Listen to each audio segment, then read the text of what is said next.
Hello everyone! In this video, I'll guide you through fixing Twitch extensions not working so your overlays and interactive tools function properly.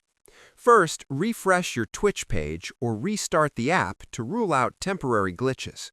Next, check your extension dashboard in the Creator settings and make sure the extension is installed, active, and properly configured.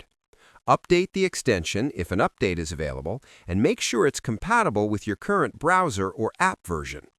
Clear your browser cache or app data to remove corrupted files that may block the extension. Disable conflicting browser extensions or ad blockers that might interfere. If you're using multiple extensions, try enabling them one by one to isolate the problem.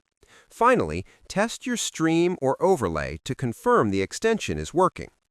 These steps usually restore functionality and get Twitch extensions running smoothly again. Subscribe the channel for more videos.